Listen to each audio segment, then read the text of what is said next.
میرے رسول پاک صلی اللہ تعالی علیہ وآلہ وسلم صحابہ کرام کو اس بابت بار بار ارشاد فرماتے ہیں۔ ایک دن حضور فرمانے لگے کہ مجھے تم پر ڈر ہے کہ پرانی امتوں کی بیماری کہیں تمہارے اندر بھی سرایت نہ کر جائے۔ یا رسول اللہ صلی اللہ تعالی علیہ وسلم، ایسی کون سی چیز ہے جس سے آپ کو بھی ڈر ہے، اور وہ کون سی بیماری ہے؟ بعض لوگوں نے یہ شاید سمجھا کہ وہ کوئی طاعون کا یا کوئی اور گہرا مرض ہے، تو حضور فرمانے لگے نہیں، پرانی امتوں میں نا بیماری تھی تکبر کی، حسد کی، بغض کی، عداوت کی، دل ایک دوسرے کے بارے میں سخت ہو گئے تھے۔ آپ کبھی پڑھے نا بنی اسرائیل والوں کو، فرعون کی فوجیں پیچھے لگی ہوئی ہیں، آگے دریا آ گیا ہے، جناب موسیٰ علیہ السلام حکم دے رہے ہیں کہ رب نے رستہ بنا دیا، نکلو، لیکن ان کا اعلان ہے کہ چونکہ ہم اگرچہ آپ کے ماننے والے ہیں، اگرچہ سارے فرعون کو دشمن جانتے ہیں، پر 12 قبیلے ہیں، آپس میں چونکہ ہماری لڑائی ہے، ایک رستے سے نہیں گزریں گے، ہمیں 12 رستے چاہیے۔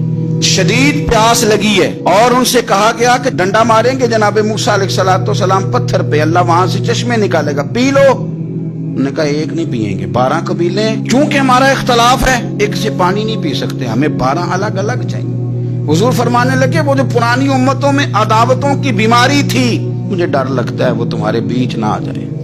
او یارو، اتنی سخت عداوتیں، اتنا گھٹن، اتنی ہماری طبیعتیں ایک دوسرے کے بارے میں سخت۔ آپ کبھی لوگوں کا لب و لہجہ محسوس کریں، جب وہ کسی کے خلاف گفتگو کر رہے ہوتے ہیں تو ایسے محسوس ہوتا ہے کہ وہ تو شخص شاید مار دینا چاہیے، اتنا برا ہے۔ تھوڑی سی اختلاف رائے کو اتنی شدت کی عداوت بنا لینا۔ کئی اللہ والے چھپ گئے، بہت سارے رب کریم کے بندے تھے جو دنیا چھوڑ کے کونوں میں لگ گئے، انہوں نے کہا اور نہیں گزارا ہوتا ہو بھائی۔ میں کسی کمزور آدمی کی بات نہیں کرنے لگا، ایک دلیر آدمی، حسبن نسبن اخلاقن مربتن، ہر تعلق سے شانوں والے حضرت امام جعفر صادق رضی اللہ تعالیٰ عنہ، اتنے بڑے آدمی کہ امام اعظم ابو حنیفہ جیسے لوگ کہتے ہیں کہ اگر 2 سال امام جعفر صادق کے پاس نہ رہتا تو ابو حنیفہ ہلاک ہو جاتا۔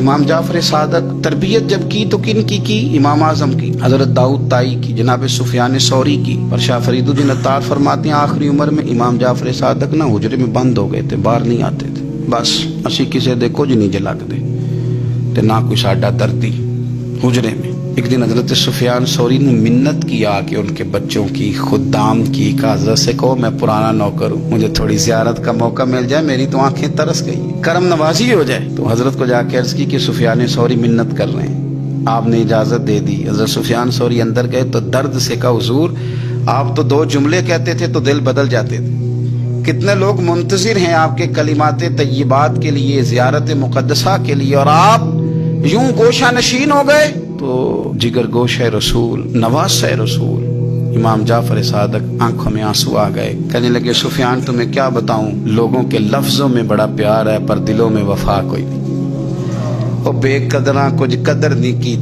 کیتی خوب تسلی ہو، اے دنیا دار پجاری زردے کتیاں دے گل ٹلی، قدر نہیں کی لوگوں نے۔ اب بس، اب میں اپنا آخری وقت اپنے رب رسول کے ساتھ گزارنا چاہتا ہوں۔ لوگوں کے لفظوں میں بڑی وفا ہے پر دلوں میں ان کے وفا، امام جعفر صادق جیسے لوگ چھپ گئے۔ ہم اپنے رویوں سے اگر ان چیزوں کو نکالیں گے، دلوں کو صاف کریں گے، تو بڑے بڑے قیمتی وجود ہیں جن سے ہمارا رشتہ قائم رہے گا۔